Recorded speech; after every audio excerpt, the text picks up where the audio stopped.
Hallelujah.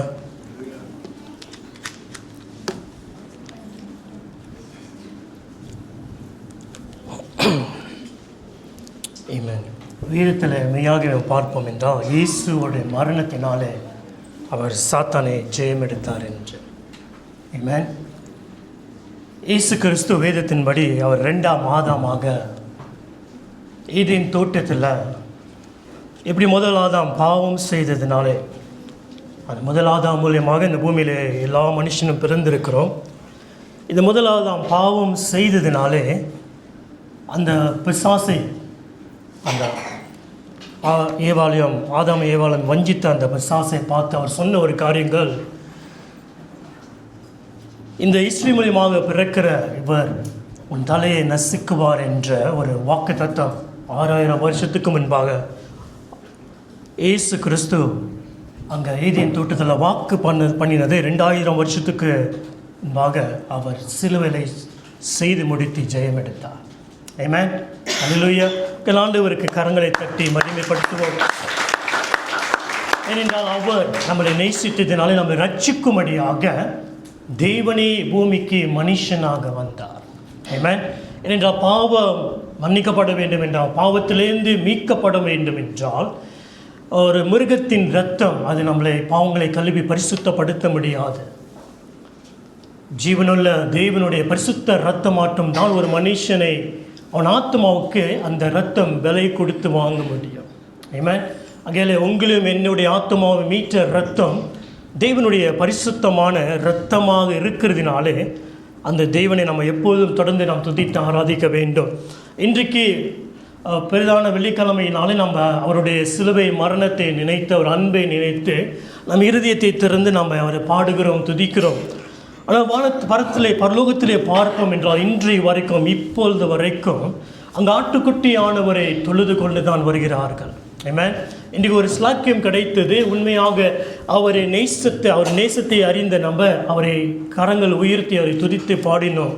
ஆனால் பரலோகத்தில் இன்றைக்கும் 24 மூப்பர்களும் அங்கே தூதர்கள் அனைவரும் என்ன செய்கிறார்கள்? அந்த சிங்காசனத்தில் வீற்றிருக்கிற ஆட்டுக்குட்டியானவரே அவருக்கு எல்லா மகிமையும் கனமும் வல்லமையும் மகிமையும் ஐஸ்வர்யமும் எல்லாம் உண்டாகட்டும் என்று அவரை துதித்து பாடிக்கொண்டிருக்கிறார்கள்.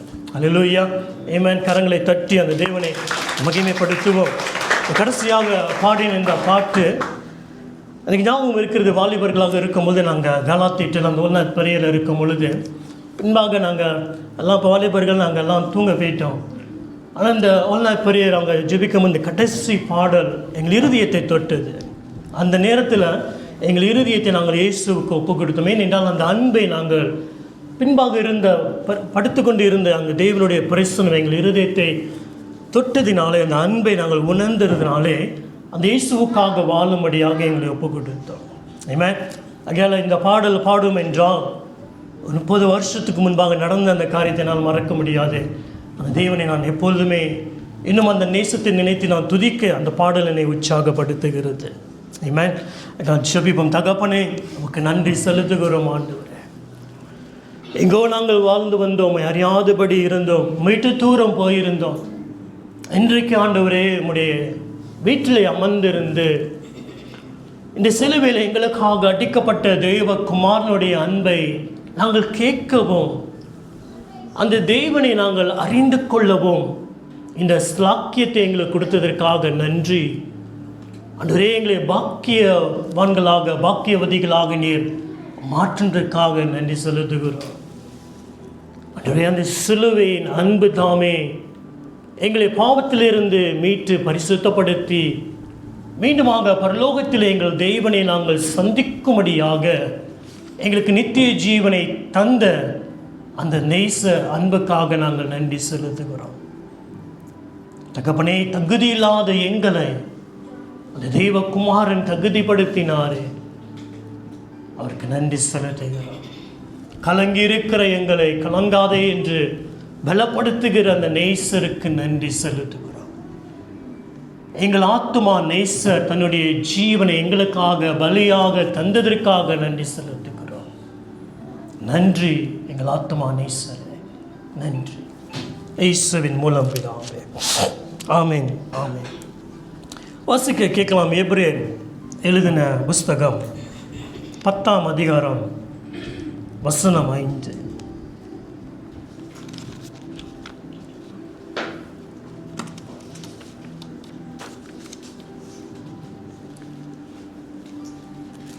ஆகையால் அவர் உலகத்தில் பிரவேசிக்கும் போது பலியையும் காணிக்கைகளையும் நீ விரும்பவில்லை, ஒரு சரீரத்தை எனக்கு ஆயத்தம் பண்ணினீர். ஆமென். இங்க வேதம் யாரை சொல்கிறது என்றால் ஆண்டவராகிய இயேசு கிறிஸ்துவை குறித்து இங்க வேதம் சொல்கிறது. பழைய ஏற்பாட்டை நாம் பார்ப்போம் என்றால் பார்க்கும் பொழுது ஆதாம் ஏவாள் பாவம் செய்த பின்பு தேவன் ஒரு ஆட்டுக்குட்டியை அடித்து அந்த இரத்தத்தின் மூலமாக அன்றைக்கு அவர்களை ஆடை அந்த தோலை எடுத்து ஆடையாக போட்டு விட்டார். அது தொடர்ந்து வரும் பொழுது ஜனங்கள் பாவங்களுக்காக ஒரு மிருகத்தை பலியாக்க வேண்டும். ஆனால் அது சும்மா ஒரு தற்சாலகமாக தான் டெம்பரரியாக அந்த காரியங்கள் செய்யப்படுகிறது. ஆனால் அந்த மிருகத்தின் ரத்தம் மனுஷனுடைய பாவங்களை கழுவ முடியாது, பரிசுத்தப்படுத்த முடியாது, நித்திய ஜீவனுள்ள தெய்வனிடத்திலே போகவும் முடியாது. அது ஒரு சிம்பாலிக்காக ஒரு காரணமாக செய்யப்பட்டது. ஆனால் எதற்காக இது செய்யப்பட்டது என்றால் ஜீவனுள்ள தெய்வன் இந்த பூமியிலே வருவதற்கு ஒரு அடையாளமாக இந்த காரியங்கள் செய்யப்பட்டது.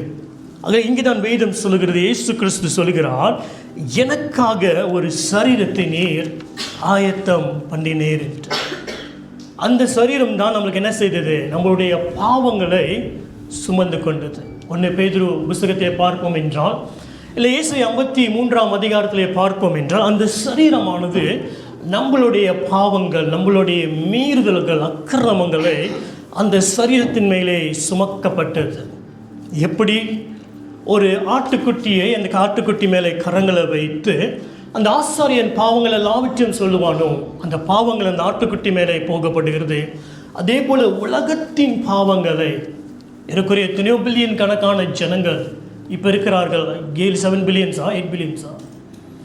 இந்த உலகத்தின் பாவம், மனுஷனுடைய பாவங்களும் மரித்து போனவர்களும் இனி வரப்போகிற எல்லா ஜனங்களுடைய பாவங்களை இந்த பாவமற்ற தேவகுமாரனுடைய சரீரத்தில் சுமக்கப்பட்டது. இந்த சரீரம்தான் உங்களுக்கும் எனக்கும் அது அடிக்கப்பட்டு அதனுடைய சரீரம் பிக்கப்பட்டு அவர் வேதனைப்பட்டவராக பாடுபட்டவர்களாக சிலுவையில் அவர் தொங்கினார். அவமானமாக வேதத்திலே எழுதப்படவில்லை, ஆனால் மெய்யாகவே பார்த்தோம் என்றால் இயேசு கிறிஸ்து அந்த சிலுவையிலே தொங்கும் பொழுது ஒரு துணி இல்லாதபடிக்கு அந்த சரீரத்தை அவமானப்படுத்தி ஜனங்கள் எல்லாம் அவரை கேவலப்படுத்தினார்கள்.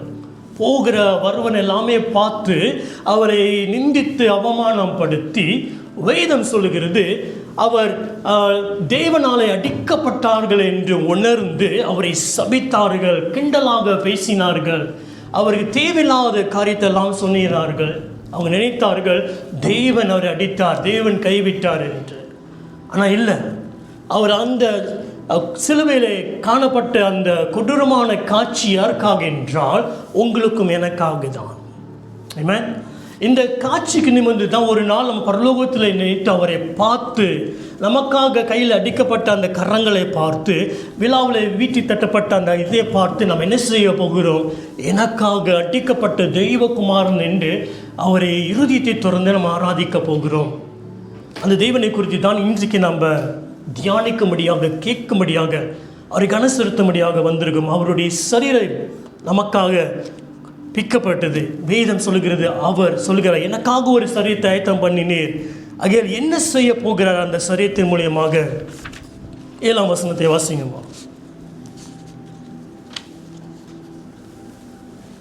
அப்பொழுது நான், தேவனே, உம்முடைய சித்தத்தின்படி செய்ய இதோ வருகிறேன். ஆமென். போதும். ஒரு காரியம் செய்கிறார். அந்த சரீரம் கொடுக்கப்பட்டது.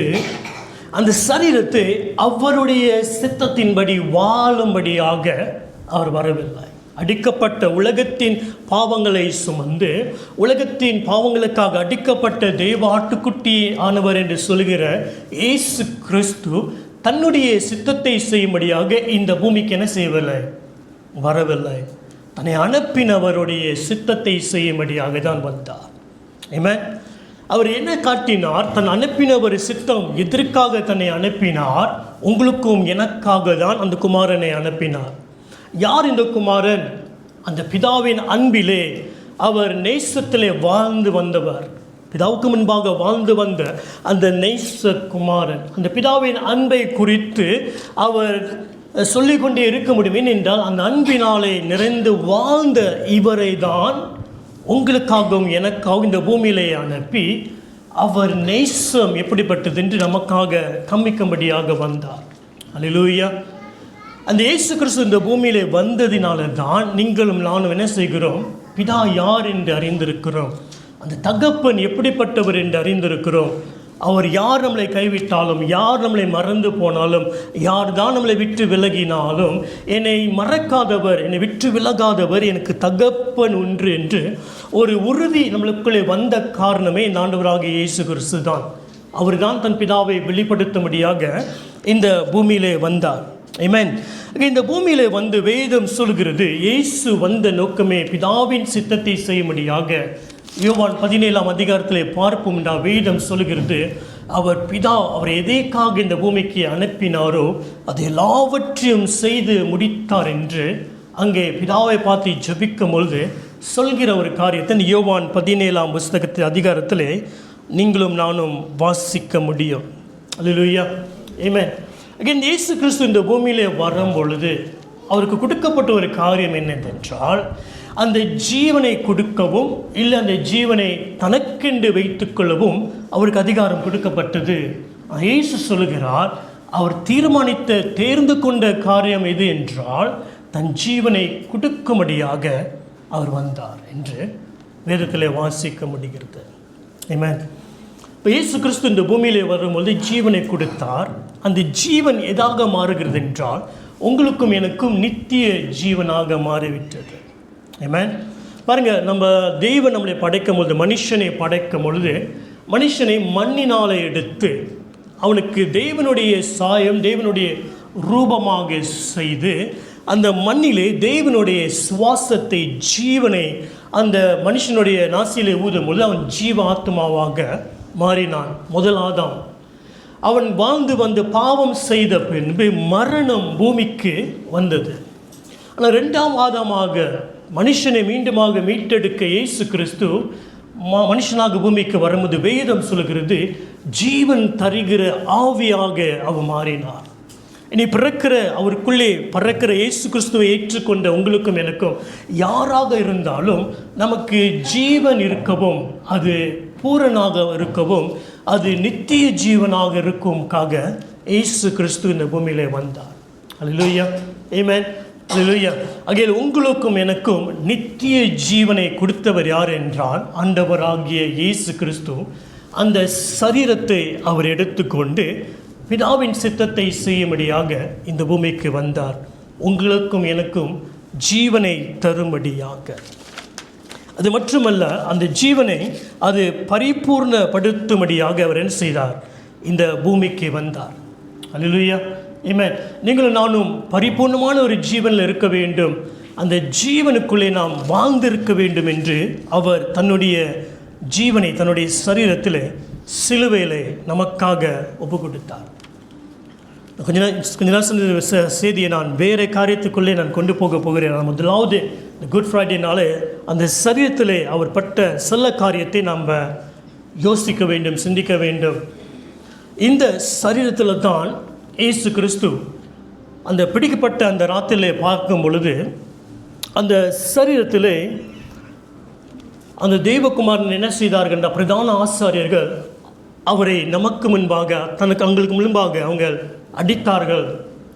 அவர்கள் குறித்து தவறான பேச்சுக்களும் அவமான நிந்தையான பேச்சுக்களும் பேசினார்கள். அவங்க சொன்ன ஒரு காரியம், நீ கிறிஸ்துவாக இருந்தால் நீர் எங்களை தீர்க்க தரிசனம் சொல்லி யார் உன்னை அடித்தால் என்று ஒரு தீர்க்க தரிசனம் சொல்லு என்று ஒரு காரியத்தை சொன்னார்கள். இவர் கிறிஸ்து தான்.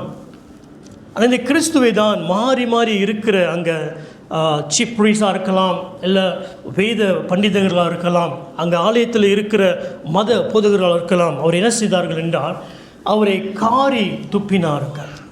இந்த தெய்வகுமாரன் கிறிஸ்துவானவரை அவர்கள் காரி துப்பும் பொழுது அங்கே இருக்கிற தூதர்கள் பார்த்திருப்பார்கள் அவர்கள் எப்படி இருந்திருக்கிறோம். ஏனென்றால் இவர் உலக தோன்றும் முன்பாக இருந்த தேவன் இப்போ இந்த பூமியிலே மாம்சமாக பூமியில் இருக்கிறார். இந்த ஜனங்கள் அவரை காரி துப்புகிறார்கள் என்று அவங்க இருதயம் எப்படி இருந்திருக்கும். தேவன் அவரை பார்க்கும்போது எப்படி இருந்திருப்பார். ஆனால் அந்த இடத்துல அவர் என்ன செய்தார்? பிதாவின் சித்தத்தை செய்யும்படியாக அந்த அவமானத்தையும் நிந்தையும் ஏற்றுக்கொண்டார்கள். அந்த போதர்கள், அந்த ஐப்ரீஸ் இடத்துல பார்க்கிறோம், இந்த மத போதர்கள் செய்த காரியத்தை பார்க்கிறோம். அதுக்கு தொடர்ந்து பிலாத்துக்குள்ளே வரும்பொழுது பிலாத்து மீண்டுமாக அங்கே சோல்ஜர்ஸ் இடத்துல போய் விடுகிறார். அந்த சோல்ஜர்ஸ் அதே பார்க்கலாம் அவர்கள் என்ன செய்கிறார்கள், நீர் ராஜாவா அப்படி என்று சொல்லி அவர்கள் என்ன போட்டிருந்த அங்கே அவர்கள் என்ன செய்தார்கள், கலட்டி போட்டார்கள். அவர்கள் முன்பாக இவர் அவமானமாக ஒன்றுமில்லாதபடி நிற்கும்படியாக, ஒரு நேக்கட்டாக அந்த இடத்துல நிற்கும்படியாக அவரை பார்த்து கிண்டல் செய்தார்கள். ஏன்னா ராஜாவே அவர்களுக்கு முன்பாக ஒன்றுமில்லாதபடிக்கு, ஒரு துணி இல்லாதபடிக்கு அந்த சரீரத்தை என்ன செய்தார்கள், அவமானமாக நிந்தையாக அவர்கள் கிண்டல் செய்தார்கள். ஏறக்குரிய ஒரு 6000 மேலே இருக்கிற ஒரு சோல்ஜர்ஸ் அங்கே இருந்திருக்கணும். வேதம் சொல்லுகிற இந்த சோல்ஜர்ஸ் என்ன செய்தார்கள், இந்த ராஜாவுக்கு முன்பாக தன்னை கால் முழங்கால் படியிட்டு வாழ்க ராஜாவே, வாழ்க ராஜாவே என்று அவரை அவமானப்படுத்தினார்கள். அந்த வேதனையும் நிந்தையும் என்ன செய்தார், உங்களுக்கும் எனக்காகவும் அவர் சகித்து கொண்டார், பிதாவின் சித்தத்தை செய்யும்படியாக. அதான் சொன்னார், இந்த பாத்திரம் நீங்குமானால் நீங்கட்டும், ஆனாலும் என் சித்தம் இல்லை, இந்த பாத்திரத்தை நான் குடிக்க வேண்டும் என்றால் அவர் சித்தம் நிறைவேறிட்டார். அது மட்டும் இல்லை, அங்கே போகும்பொழுது இந்த 6000 சோல்ஜர்ஸ் இருக்கலாம். அவங்க என்ன செய்தார்கள், இந்த ராஜாவை அவருடைய தலையில் முள்முடியை வைத்து, அந்த முள்முடியை கையில் வைத்து இந்த ஒரு கோலின் மூலியமாக அந்த தலையை அடித்தார்கள். அந்த சரீரம் பிதாவின் சித்தத்தை செய்யும்படியாக வந்த சரீரம் இப்போ வேதனைப்படுகிறது. அந்த வேதனையில் அவர் துடிக்க முடியும். வேதனையில் அந்த அக்னியில் என்ன செய்யுமோ அந்த பாடுகளை சகித்து கொண்டு இருந்து அவர் என்ன செய்தார், அந்த சரீரம் அவருடைய சித்தத்தை செய்யும்படியாக தான் வந்தது. ஆகையால் அந்த சித்தத்தை செய்யும்படியாக சகித்து கொண்டார். யாருக்காக? உங்களுக்கும் எனக்காக. அந்த தேவகுமாரன் அந்த பாடுகளை ஏற்றுக்கொண்டார். அந்த வேதனை மத்தியில் மாற்றி மாற்றி சோல்ஜர்ஸ் 6000 பேர் இருப்பார்கள். அவங்க என்ன செய்தார்கள், அவங்களை மீண்டுமாக முகத்தை பார்த்து காரி துப்பினார்கள். அதில் மனுஷனுடைய எச்சினாலே நிறைந்திருக்கிற அந்த சரீரம், அவமானத்தையும் நிந்தைகளும் வேதனையிலும் இருக்கிற அந்த சரீரம்தான் என்ன செய்தது, அந்த பாடுகளையும் எல்லாவற்றையும் ஏற்றுக்கொண்டு பிதாவின் சித்தத்தின்படி செய்யும்படியாக இதோ நான் வந்திருக்கிறேன், ஒப்பு கொடுக்கிறேன் என்று அந்த பாடுகளும் வேதனைகளும் ஏற்றுக்கொண்டது. ஆமென், ஹல்லேலூயா. ஒரு நாள் இந்த ஆட்டுக்குட்டியானவரை அந்த சிங்காசனத்தில் பார்க்கும் பொழுது அவர் பட்ட அந்த பாடுகள் என்ன செய்கிறோம், நினைவு கூர்ந்து மீண்டுமாக அவருக்கு மாத்திரம்தான் துதியும் கனமும் மகிமையும் ஆராதனை என்று நீங்களும் நானும் பாடப்போகிறோம். ஆமென், ஹல்லேலூயா. ஆக இந்த இயேசு கிறிஸ்துவுடைய சரீரத்தின் மூலியமாக உங்களுக்கும் எனக்கும் என்ன கிடைத்தது என்ற ஒரு காரியத்தை நாம் பார்க்கலாம். எபிரேயர் 2ஆம் அதிகாரம் 14வது வசனம்.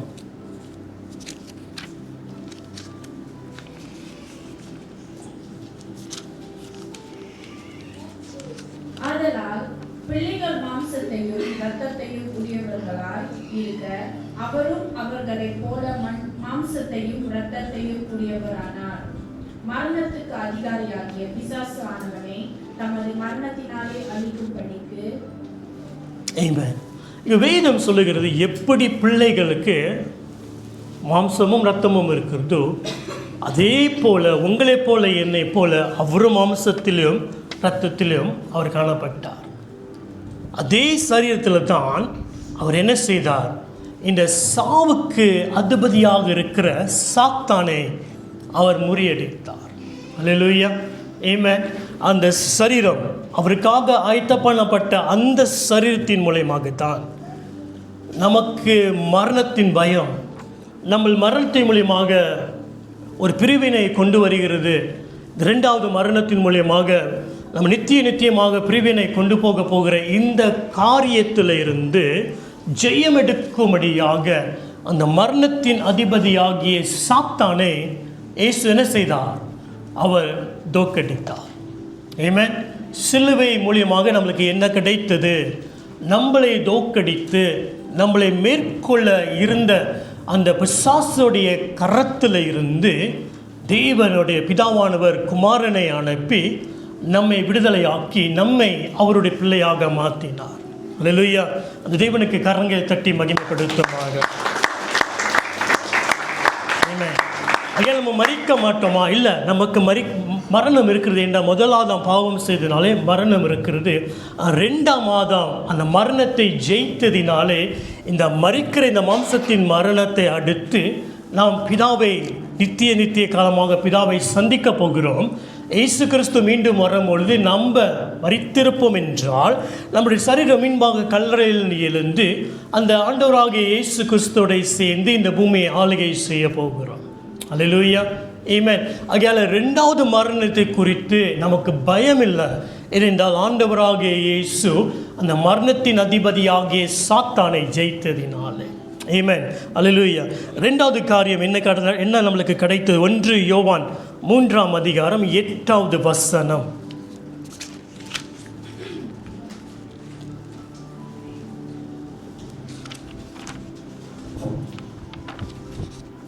பாவம் செய்கிறவன் பிசாசினால் உண்டாயிருக்கிறார். ஏனெனில் பிசாசானவன் ஆதி முதல் பாவம் செய்கிறார். பிசாசுடைய கிரியைகளை அழிக்கும்படிக்கு தேவனுடைய குமாரன் வெளிப்பட்டார். ஆமென். இங்க உலகத்திலே மனுஷன் சந்திக்கிற ஒரு பெரிய போராட்டம் என்றால் பாவம். எந்த மதத்தில் இருந்தாலும் பாவத்தை பற்றி சொல்கிறார்கள். ஆனால் பாவத்தை செய்ய தூண்டுகிறவன் பிசாசு. பிசாசு தான் நம்மளை பாவம் செய்யும்படியாக, பாவத்தில் அடிமையாக இருக்கும்படியாக அவன் செய்கிறான். ஆனால் ஆண்டவராகிய இயேசு கிறிஸ்து எதற்காக இந்த பூமியிலே வந்தார்? வேதம் சொல்கிறது, தன்னுடைய சரீரத்திலே நம்மளுடைய பாவங்களை சுமக்கும்படியாக, உலகத்தின் பாவங்களை சுமக்கும்படியாக தன்னுடைய சரீரத்தில் ஆண்டவராகிய இயேசு கிறிஸ்து பூமிக்கு வந்து அந்த சரீரத்திலே பாவத்தை அவர் சுமந்து ஜெயம் எடுத்ததினாலே பிசாசு என்ன செய்தார்? அவனுடைய கிரியைகளை அவர் அழித்து போட்டார். அல்லேலூயா. ஆமென். ஐயா, பாவமானது நம்மளை மேற்கொள்ளாதபடிக்கு, பாவம் நம்ம மேல் அதிகாரம் கொள்ளாதபடிக்கு நமக்கு அதிகாரத்தை அவர் கொடுத்திருக்கிறார். ஆமென். இந்த உலகத்தில் இருக்கிறோம், அந்த சில நேரத்தில் பாவத்தில் விழுந்து விடுகிறோம். ஆனால் பாவத்துக்கு நம்மளை அடிமையல்லாதபடிக்கு, பாவம் நம்மளை மேற்கொள்ளக்கூடாதபடிக்கு நமக்கு ஒரு அதிகாரம் இருக்கிறது. ஆமென். இந்த அதிகாரம் எப்படி நம்மளுக்கு வந்தது? நமக்காக நம்மை நேசித்து தன் ஜீவனை கொடுத்த ஆண்டவராகிய இயேசு கிறிஸ்துடைய மரணத்தின் மூலியமாக தான் இந்த அதிகாரத்தை நீங்களும் நானும் பெற்றிருக்கிறோம். ஆமென். அல்லேலூயா. இல்லை என்றால் பாவத்துக்கு நம்ம அடிமையாக மேற்கொள்ள முடியாதபடிக்கு, பாவத்தின் சம்பளம் மரணம், பாவத்தினாலே சாபம், இந்த சாபத்துக்குள்ளே நம்ம அந்த வேதனைக்குள்ளே அடிமையாக போயிருப்போம். ஆனால் இயேசு கிறிஸ்து என்ன செய்தார்? அந்த சாபத்தை அவர் ஏற்றுக்கொண்டதினாலே சாபத்திலேருந்து நம்மளுக்கு விடுதலை, பாவத்திலேருந்து விடுதலை, தேவனுடைய ஆசீர்வாதத்தை பெற்றுக்கொண்டு அந்த ஜீவனிலை பிழைத்திருக்கும்படியாக செய்திருக்கிறார். அல்லேலூயா. ஆமென். மீண்டுமாக தேவனுக்கு கரங்களை கொடுத்து அவர் மகிமைப்படுத்துவோம். அவர் நமக்காக பாவமானதினாலே நம்ம என்ன செய்கிறோம்? இந்த மரணத்தை ஜெயிக்கிறோம். பிசாசின் பிடியிலிருந்தும் தப்பு வைக்கும்படியாக நம்ம மேற்கொள்ளுகிற ஜனங்களாக நாம் மாறுகிறோம். இயேசு கிறிஸ்து நமக்காக எல்லாவற்றையும் செய்து முடித்திட்டார். அனைவருக்கும் இந்த இயேசுவை குறித்து அதிகமாக தெரியும். பேசிக்கொண்டே இருப்போம். பார்த்திங்கன்னா நான் அந்த காஸ்பிள் எல்லாத்தையும் படித்து எல்லாத்தையும் எழுதி வச்சுருந்தானா எல்லாம் கீழே வச்சுட்டேன். ஒன்று, இயேசு கொடுக்கப்பட்ட சரீரத்தில் பிதாவின் சித்தத்தை அவர் செய்து முடித்தார். இயேசு கிறிஸ்து இந்த பூமியிலே வாழும் பொழுது அந்த சரீரத்துக்கு சிலர் அவங்க முடிந்த காரியத்தை செய்தார்கள். ஒரு இடத்துல பார்ப்போம் என்றால், அவர் மரிக்கும் முன்பாக சில நாட்கள் முன்பாக இந்த சிமியோன் ஒரு வீட்டுக்கு போகும் பொழுது அங்கே ஒரு ஸ்திரீயானவள் அந்த பரிமள தைலத்தை எடுத்து வருகிறார். அந்த அந்த பாத்தல் எடுத்துக்கொள்ளுமே, அந்த பாத்தல் இருக்கிற அந்த பரிமள தைலத்தை அவர் அங்கே புசித்து கொண்டு இருக்கும் பொழுது அவள் என்ன செய்கிறாள்? அந்த பரிமள தைலத்தை எடுத்து வந்து அவர் கண்ணினாலே அந்த கால்களை அவள் கழுவி விட்டு தன் முடியினால் எடுத்து அதை துடைத்து அந்த பரிமள தைலத்தை அவருடைய சரீரத்தில் ஊற்றி அந்த ஒரு அபிஷேகத்தை செய்கிறார் என்று அந்த வேதத்தில் பார்க்க முடியும். அங்கே இருந்த ஜனங்கள், விசேஷமாக சீஷர்கள், ஏன் இப்படி செய்ய வேண்டும் என்று அவளை கடிந்து கொண்டார்கள். இயேசு சொன்னால், இல்லை, விட்டுவிடு. அவள் செய்கிற காரியங்கள் என்னுடைய சரீரம் அடக்க ஆராதனைக்காக செய்யப்படுகிற ஒரு காரியமாக காணப்படுகிறது. பிதாவானவர் ஆயத்தம் பண்ணின இந்த சரீரத்தை இந்த ஸ்ரீயானவள் அவளுக்கு பிரியமாக காணப்பட்ட இந்த ஒரு காரியங்கள் அவள் சேர்த்து வைத்து, ஒரு வருஷத்துக்கு சேர்த்து வைத்த பணம், அந்த பணத்தினாலே எது காரியம் செய்திருக்கலாம். இல்லை என்றால் அந்த வாசனை மூலியமாக தன்னை பிறர் மேலே பிறர் பிரியப்படும்படியாக காரியத்தை செய்திருக்கலாம். ஆனால் அது அவள் செய்யவில்லை. பிதாவானவர் கொடுக்கப்பட்ட சரீரத்தை உடைய பிதாவின் சித்தத்தை செய்ய வந்தவரை அவள் என்ன செய்கிறாள்? அவளுக்கு பிரியமான காரியத்தை அவருக்கென்று தந்துவிட்டாள். இன்றைக்கு நமக்கு அநேக காரியங்கள் பிரியமாக இருக்குது.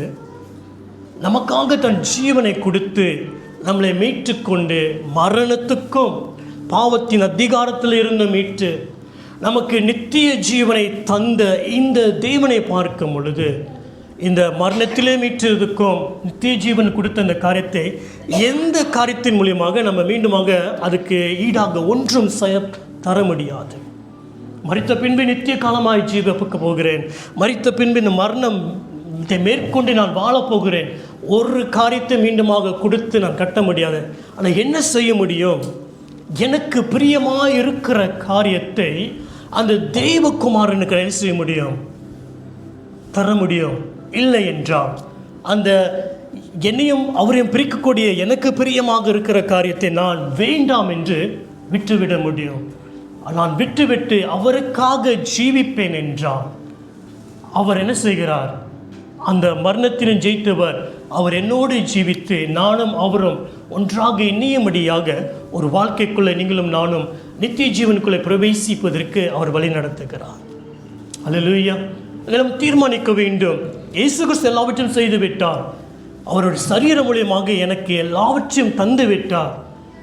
எனக்கு ஒரு சரீரம் கொடுக்கப்பட்டிருக்கிறது. இந்த சரீரம் எதை விரும்புகிறது? எனக்காக எல்லாவற்றையும் இழந்து ஜீவன் கொடுத்தவருக்கு ஏன் நான் என் வாழ்க்கையை கொடுக்கக்கூடாது என்று ஒரு கேள்வி இன்னைக்கு வைத்து அதை சிந்தித்து நாம் பார்க்கலாம். இரண்டாம் காரியத்தை பார்ப்போம் என்றால், இந்த இயேசு மரித்த பின்பு அவருடைய சரீரத்தை அடக்கம் பண்ண வேண்டும். அது அடக்கம் பண்ணுவதற்கு ஒரு கல்லறை தேவைப்படுகிறது. வேதத்தில் பார்ப்போம் என்றால், ஜோசப் என்ற ஒரு மனிதன் அவனுக்கென்று தனக்கென்று செய்து வைத்த ஒரு கல்லறை. இந்த கல்லறையில் பிதாவானவர் ஆயத்தம் பண்ணப்பட்ட அந்த சரீரத்தை, பிதாவின் சித்தத்தை செய்யவே வந்த அந்த அவருடைய சரீரத்தை அடக்கம் பண்ணுவதற்கென்று அந்த கல்லறையை அவருக்காக தந்தார்.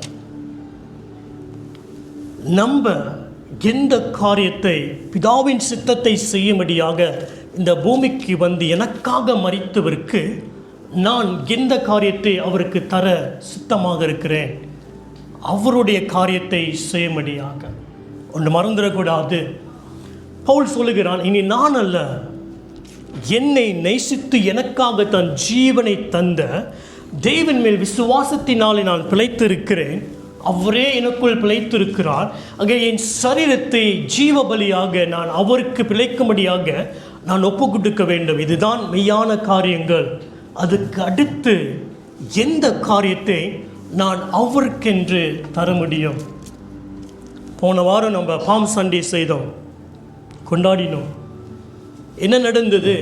2000 வருஷத்துக்கு முன்பாக இந்த தேவனுடைய சித்தத்தை செய்கிற தெய்வகுமாரன் அந்த கழுதைகளை அமர்ந்து அவர் பவனி செய்து அந்த ஆலயத்தில் போய் எப்படி ஒரு ஆட்டுக்குட்டியானது அதை அந்த பஸ்கா பண்டிகை கொள்ளும் முன்பாக 5 நாளுக்கு முன்பாக ஆசாரின் இடத்துல காட்ட வேண்டுமோ, இந்த ஆட்டுக்குட்டியானவர் அந்த ஆலயத்தில் 5 நாளுக்கு முன்பாக போய் அந்த ஆலயத்தில் சொல்லுவதற்கு ஒரு மனிதன் தன்னுடைய கழுதை குட்டியை கொடுக்க வேண்டும்.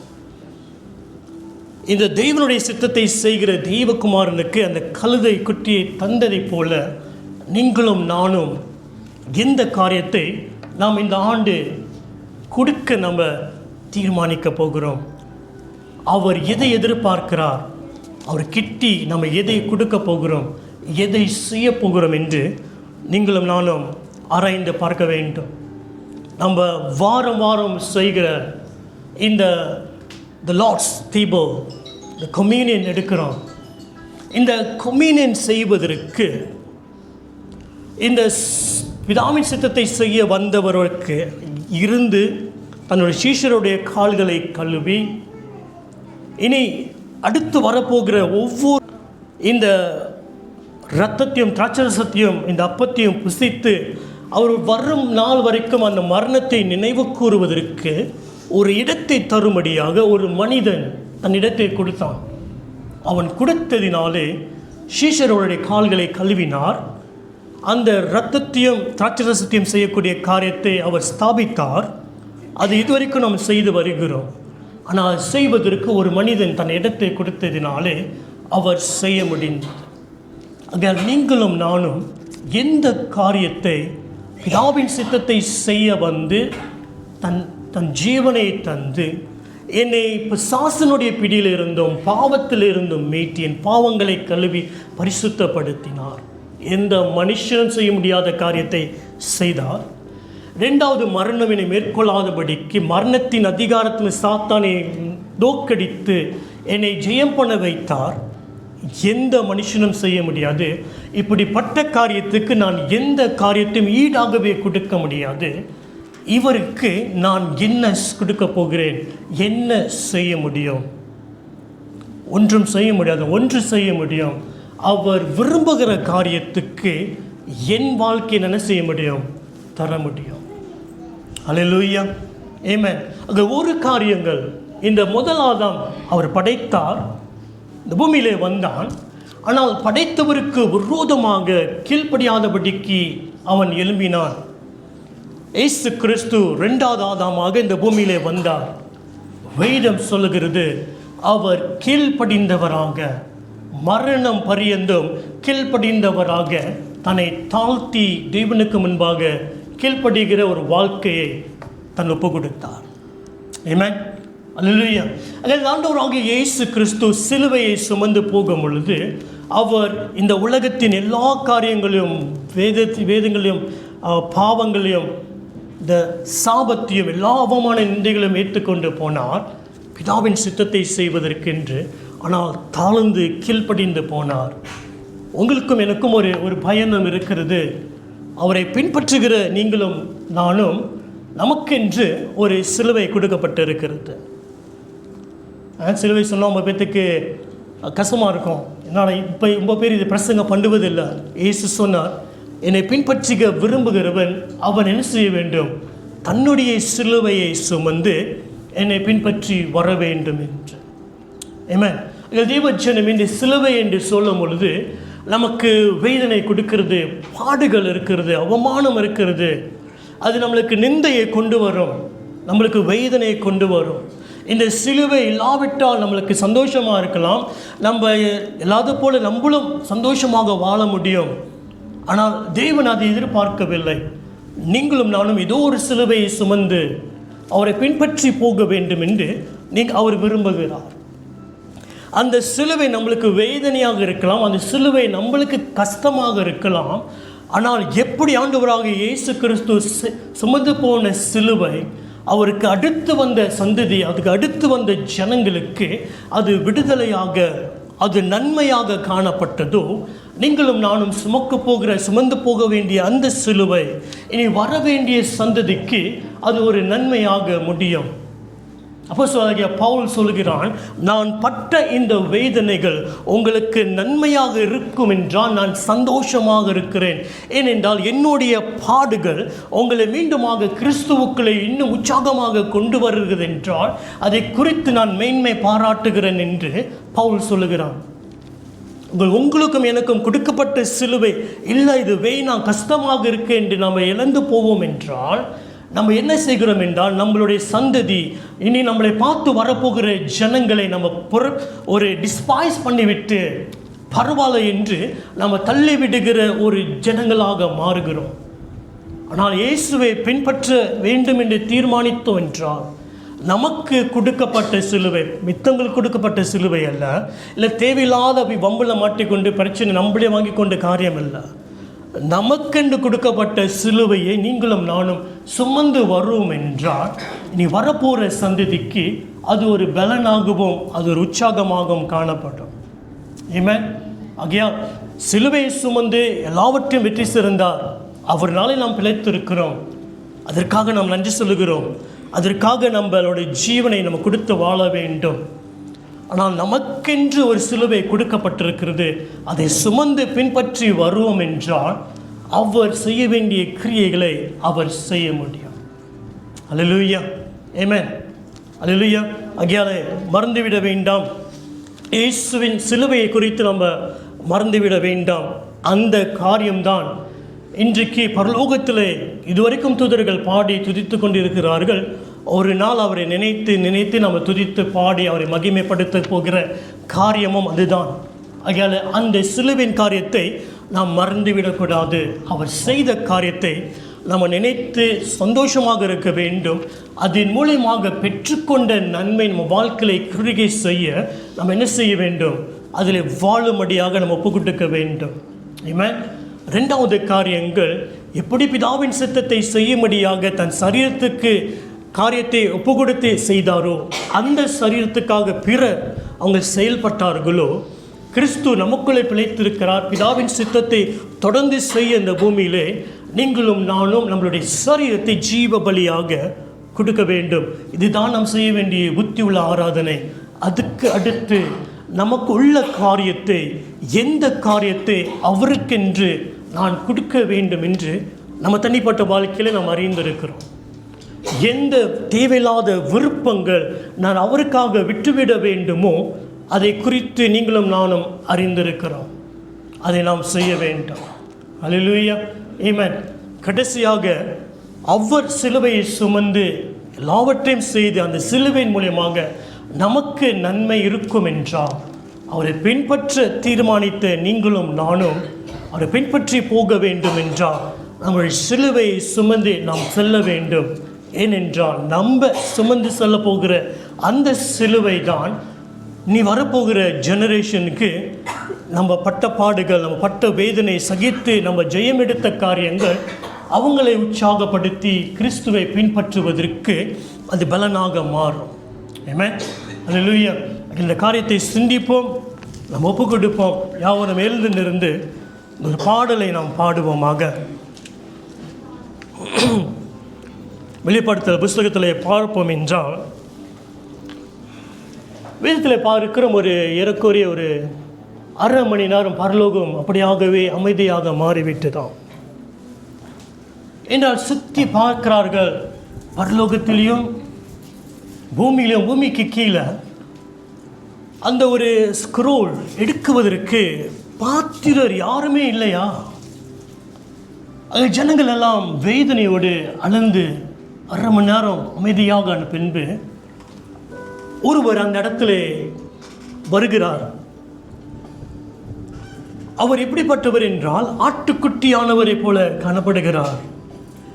அந்த ஆட்டுக்குட்டியானவர் அந்த சிங்காசனத்தில் வீட்டிருக்கிற அந்த தகப்பன் இடத்துல போய் அந்த ஸ்க்ரோல் என்ன சொல்லுவாங்க, இந்த சுருளை வாங்க அவர் கடந்து சென்றார். பரலோகம் அதுக்கு பின்பு என்ன செய்கிறது? அந்த தகுதியானவரை பாட ஆரம்பித்தது. அல்லேலூயா, ஆமென். தேவ ஜனமே, உங்களையும் என்னையும் தகுதிப்படுத்துகிறவர் ஆண்டவராகிய இயேசு கிறிஸ்து ஒன்றுதான். சுற்றி இருக்கிற ஜனங்கள் நம்ம தகுதிப்படுத்த மாட்டார்கள். அவங்களை பார்ப்போம் என்றால் நம்ம வாழ்க்கையை வீண்படுத்தி விடுவோம். ஆனால் விசுவாசத்தை தொடக்கினவரும் முடிக்கிறோமாகிய இயேசுவை குறித்து பார்க்க வேண்டும். வேதம் சொல்லும் பொழுது, என்னை தகுதிப்படுத்தி தன் ஜீவனை தந்த என் ஆண்டவரை தான் பார்ப்பேன் என்று ஒரு தீர்மானம் எடுக்க வேண்டும். ஆமென். வேதம் சொல்லுகிறது, அவர் சிலுவையை சுமக்கும் பொழுது தான் பெறப்போகிற பலனை குறித்து பார்த்ததினாலே சந்தோஷத்தோடு எடுத்து போனாராம். நம்ம கடந்து போகிற பாடுகள் மத்தியிலே நாம் பார்க்க வேண்டிய காரியங்கள் இயேசுவோடைய சிலுவையும் அதன் மூலியமாக நாம் பெற்று போகிற அந்த மகிமையை பார்ப்போம் என்றால் இதையும் நாம் கடந்து செல்ல முடியும் என்று ஒரு உறுதி நம்ம இதயத்தில் காணப்படுறோம். அல்லேலூயா, ஆமென். ஆகையாலே சிங்காசனத்தில் வீற்றிருக்கிற இந்த ஆட்டுக்குட்டியானவரை நாம் யாவரும் இணைந்து பாடுவோம். ஆட்டுக்குட்டியானவர்,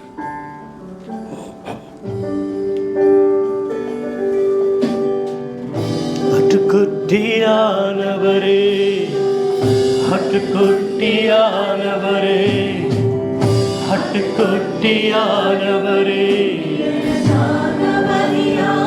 சொல்லுமா, ஆட்டுக்குட்டியானவரே, ஆட்டுக்குட்டியானவரே, ஆட்டுக்குட்டியானவரே, எனக்காக உமக்கே ஆராதனை. கரங்களை உயர்த்தி சிங்காசனத்தில் வீட்டிருக்கிறவருக்கு முன்பாக 24 மூப்பர்களும் அணிந்து கொள்வார்கள் என்றால் உமக்கே ஆராதனை.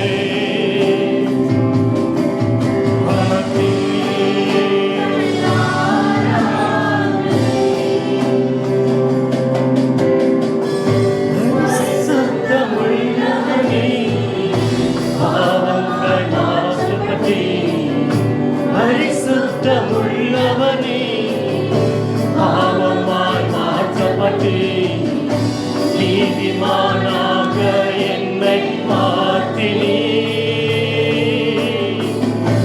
நீதிமானாக என்னை மாற்றினீ. கிருபையாய் இலவசமாய் நீதிமானானே நீ, கிருபையாய் இலவசமாய் நீதிமானானே நீ. சிலுவை மரணத்தில் பாவங்கள் நீங்கியதே, ஓ சிலுவை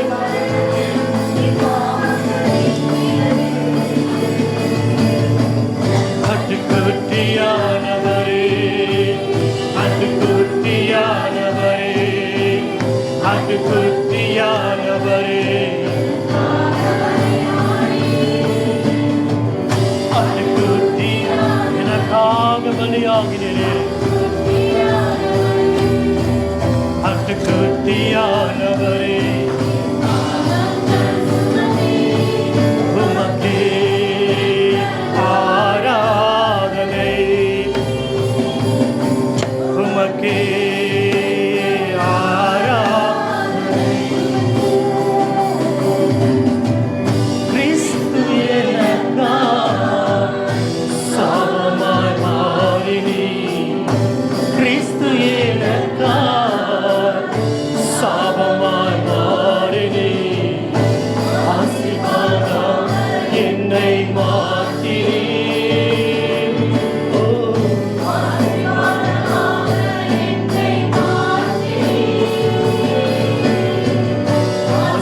ஆசீர்வாதமானேனே, எனக்கு சாபமானா, ஆசீர்வாதமானேனே, எனக்கு சிலுவை மரணத்தில் சாபங்கள் நீங்கியதே,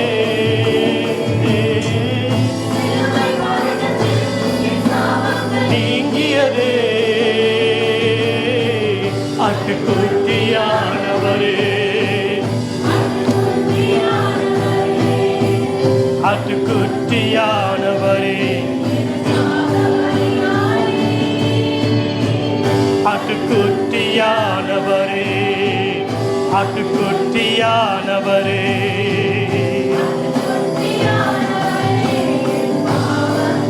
ஆட்டுக்குட்டியானவரே, ஆட்டுக்குட்டியானவரே,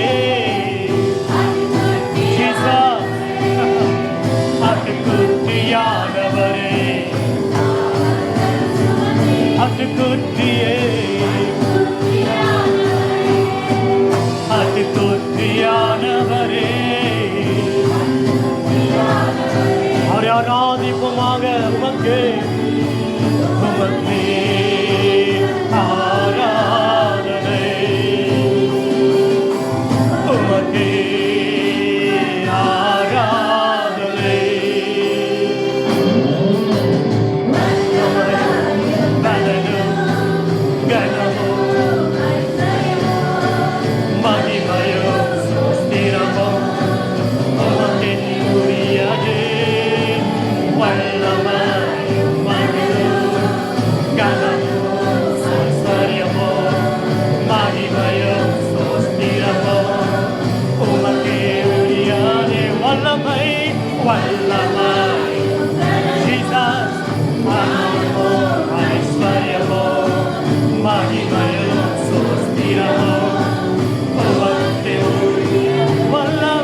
தான் நான் பார்க்கிறேன் என்று சொல்லி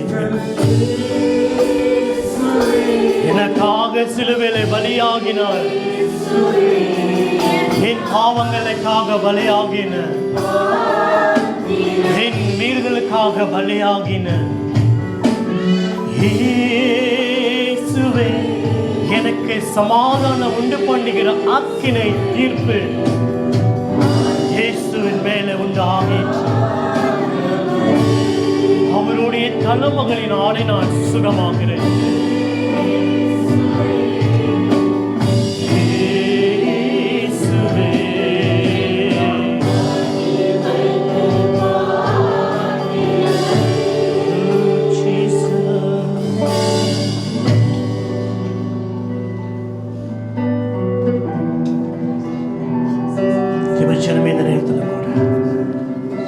தேவனோடு கிட்டி சேரும்படியாக அந்த நேரத்தை தேவன் நமக்காக கொடுத்திருக்கிறார்.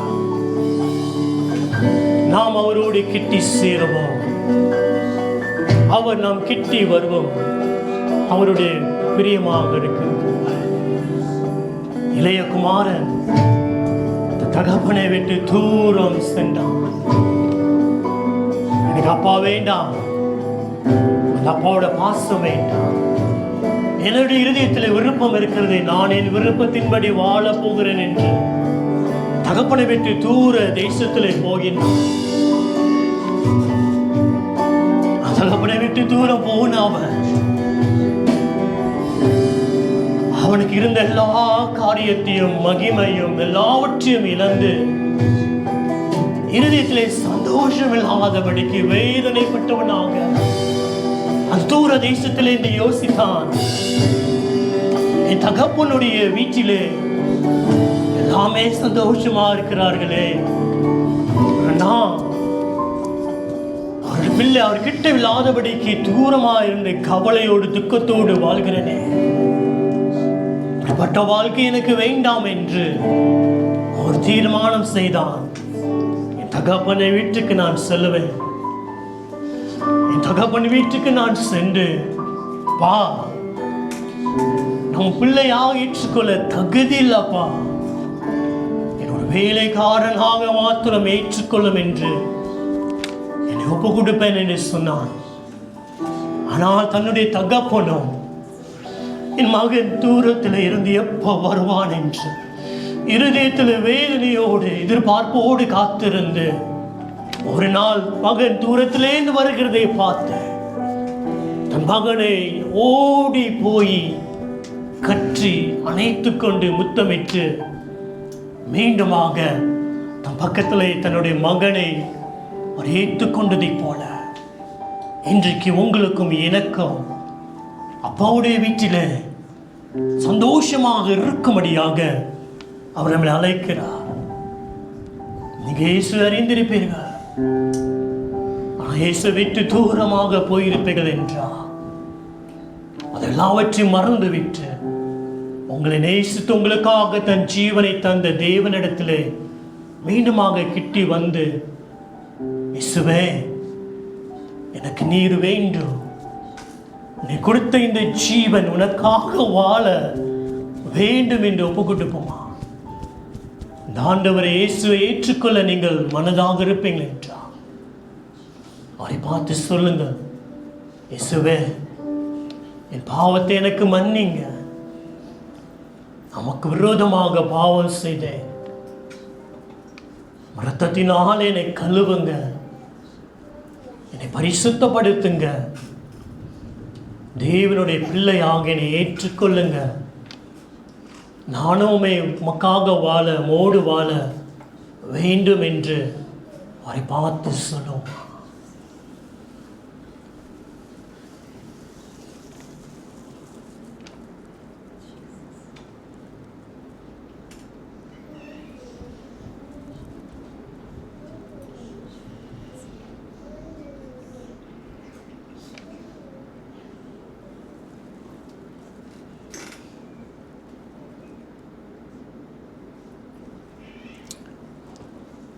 நல்ல கூட நாம் தேவனை நோக்கி பார்ப்போம்.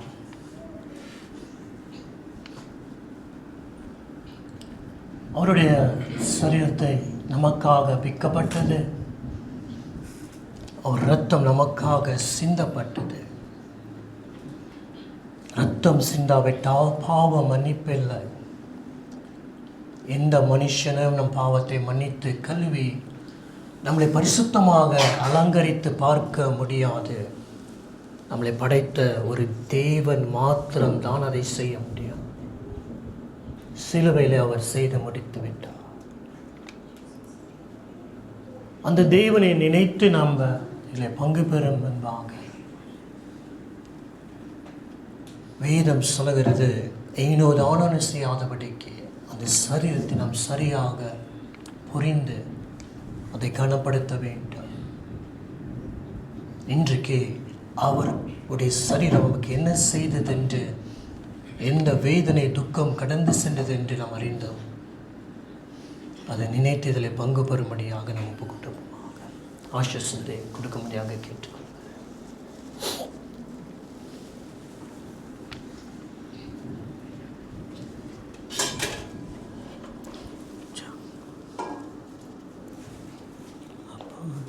எப்பொழுதும் சந்தோஷம் இருக்கா?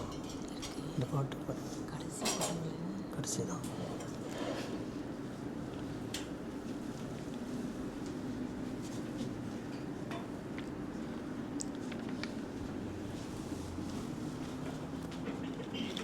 Thanks God.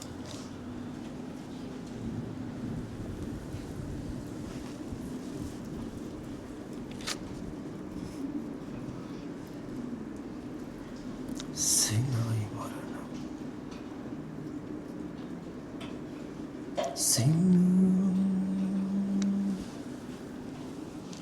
Sindiya Tiraratham Nakavarvan Nire Bali Nir Satyama Sinai Maranam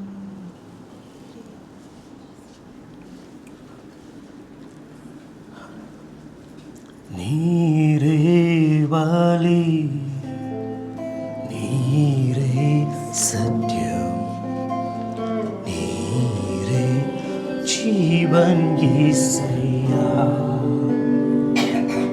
எனக்கு நீரே வழி, நீரே சத்தியம் நீரே ஜீவன் இயேசையா, எனக்காக சிலுவை, எனக்காக சிலுவையில் நீர் மரித்தீர், எனக்காக திரு ரத்தம் நீர் சிந்தினீர், எனக்காக சிலுவையில் நீர் மரித்தீர், எனக்காக திரு ரத்தம் நீரே வழி, நீரே வழி, நீரே சத்தியம் நீரே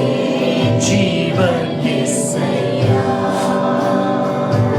எனக்கு நீரே வழி, நீரே சத்தியம் நீரே ஜீவன் இயேசையா, உம்மாலன்றி எனக்கு விடுதலை இல்லை, உம்மாலன்றி எனக்கு நிம்மதி. ஆமாண்டவரே, உம்மாலன்றி எனக்கு விடுதலை இல்லை, உம்மாலன்றி எனக்கு நிம்மதி. நீரே வழி, நீரே சத்தியம் நீரே ஜீவன் இயேசையா, எனக்கு நீரே வழி, நீரே ஜீவன் இயேசையா. தேவஜனமே, தேவனுக்கு முன்பாக நாம் வைராக்கியமாக நிற்கக்கூடிய நேரம் இது அல்ல. தேவனுக்கு முன்பாக தாழ்த்தி ஒப்பு கொடுக்கிற நேரம் இதுவே. தேவனுக்கு முன்பாக நம் இருதயத்தை கடினப்படுத்துகிற நேரம் இது அல்ல. தேவனுக்கு முன்பாக நொறுங்கின இருதயத்தையும் அருங்கநாவையும் புறக்கணிக்காதவர் முன்பாக என் இருதயத்தை அவர் முன்பாக கொடுக்கிற நேரத்தில் நாம் வந்திருக்கிறோம். நம்ம இருதயத்தை அவருக்கு முன்பாக நாம் நிலைத்து கொண்டு வந்து, ஆண்டவரே இந்த இருதயத்தை நமக்கு தருகிறேன் என்று ஒப்பு கொடுத்து இதில் பங்கு பெறுமாக. ஆண்டவரே என் இருதயத்தை நீர் ஆளுகை செய்யும், இந்த இருதயத்தை நீ சுத்திகரியும் பரிசுத்தப்படுத்தும் என்று சொல்லுவோம். இந்த இருதயத்தை நீர் மாற்றும், இந்த இருதயத்துக்குள்ளே நீர் தங்கும் ஆண்டவரே, இந்த இருதயத்துக்குள்ளே நீர் வாசம் செய்யும் ஆண்டவர் என்று சொல்லி இருதயத்தை அவருக்கு முன்பாக கொடுத்து விட்டு அந்த சரீரத்திலும் அப்பத்திலும் பங்கு பெறுவோமாக. நான் உங்களுக்கு ஒப்புவித்ததை கர்த்தரிடத்தில் பெற்றுக்கொண்டேன். எனவே கர்த்தராகிய இயேசு தாம் காட்டி கொடுக்கப்பட்ட அந்த ராத்திரியில் அப்பத்தை எடுத்து ஸ்தோத்திரம் பண்ணி அதை பிட்டு, நீங்கள் வாங்கி புசியுங்கள், இது உங்களுக்காக பிக்கப்படுகிற என்னுடைய சரீரமாக இருக்கிறது, என்னை நினைவு கூறும்படி இதை செய்யுங்கள் என்றார். நமக்காக பிக்கப்பட்ட அந்த சரீரத்தை நினைவு கூர்ந்ததில் பங்கு பெறுவோமாக.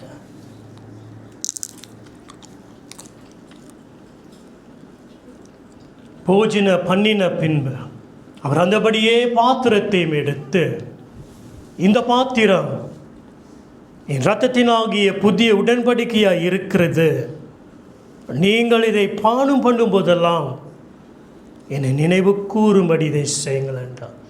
அவருடைய இரத்தத்தினாலே மகா பரிசுத்த ஸ்தலத்துக்குள்ளே நுழைவதற்கு கிருபை பெற்றிருக்கிறோமே, அதை நினைத்து பங்கு பெறுமாக.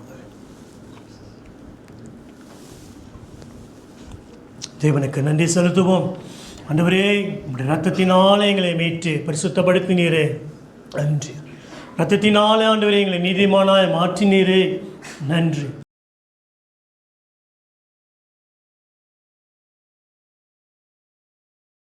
இரத்தத்தினால் ஆண்டவரே நித்திய ஜீவனை தந்தீரே, நன்றி. இரத்தத்தின் மூலியமாக புதிய உடன்படிக்கையும் ஆசீர்வாதத்தையும் தந்ததற்காக நன்றி. இயேசுவின் நாமத்தினாலே பிதாவே, ஆமென். சுபித்து முடிப்போம். தகப்பனே, இந்த நாளுக்காக நன்றி. ஆண்டவரே, உம்முடைய அருமையான குமாரனை குறித்து நாங்கள் பேச நினைக்க கொடுத்த அந்த கிருபைக்காக நன்றி. அவர் மூலியமாக பெற்றுக்கொண்ட எல்லா நன்மைகளுக்காகவே ஸ்தோத்திரிக்கிறோம், நன்றி செலுத்துகிறோம். வந்துற அனைவரும் குடும்பத்தையும் நீர் ஆசீர்வதியும். ஆண்டவரே, எல்லா குற்றங்களையும் குறைகளையும் நீ மன்னிக்கிற தேவனாக இருக்கிறேன், நன்றி. உடைய சமாதானம் ஒவ்வொரு இருதயத்தையும் சிந்தனையும் ஆளுகை செய்யட்டும். சமாதானம் பிரபு தாமே இவர்களோடு இரும். சமாதானத்தின் தேவன் தாமே எங்களுடைய சத்துருக்களை எங்கள் கால்களின் கீழே மிதித்து நீர் ஜெயமெடுக்க கிருபை செய்வீராக. ஒவ்வொருவரையும் நீர் ஆசீர்வதியும் பலப்படுத்தும். எல்லா தீமைகளிலிருந்தும் ரட்சித்தருளும் ஆண்டவரே, ஆசீர்வத்தை பலப்படுத்துவீராக. தேவனுடைய ரட்சிப்பு ஒவ்வொரு இல்லத்திலும் தங்கியிருக்கட்டும். ஆசீர்வதியும், குடும்பமாக ஆசீர்வதியும். இயேசுவின் நாமத்திலே ஜெபிக்கிறோம் பிதாவே, ஆமென். யாவரும் சொல்லுவோம். என் ஆத்துமாவே கர்த்தரை ஸ்தோத்திரி, என் முழு உள்ளமே அவர் பரிசுத்த நாமத்தை ஸ்தோத்திரி. என் ஆத்துமாவே கர்த்தரை ஸ்தோத்திரி, கர்த்தர் செய்த சகல உபகாரங்களையும் மறவாதே. ஆமென், ஆமென். கடைசியாக ஒரு பாடலை பாடி நாம் தேவனை மகிமைப்படுத்துவோம். அப்பா கரங்களை தட்டி நம்ம தகப்பன் வீட்டுக்குள்ளே பிரவேசிக்க பண்ணின தேவனை துதிப்போம். ஓகே,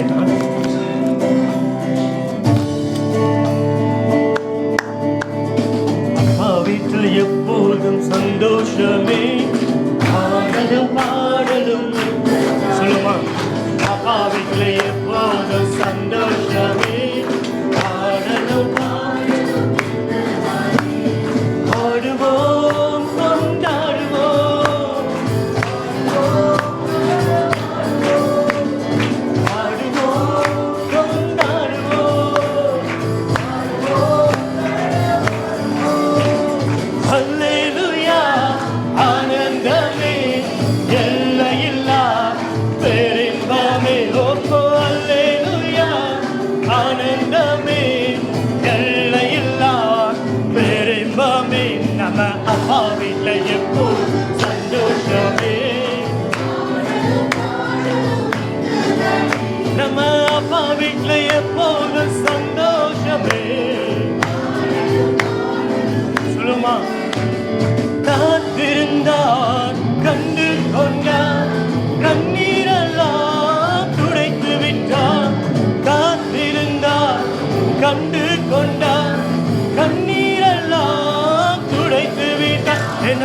ஆடுவோம்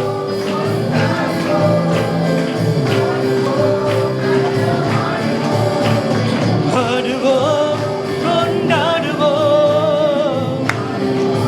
நடனமாடுவோம் அல்லேலூயா ஆனந்தமே எல்லையில்லா பேரின்பமே ஓ ஓ அல்லேலூயா ஆனந்தமே எல்லையில்லா பேரின்பமே நம்ம அப்பா வீட்டில் எப்போது சந்தோஷமே ஆடலும் பாடலும் இங்குதான் நம்ம அப்பா வீட்டில் எப்போதும்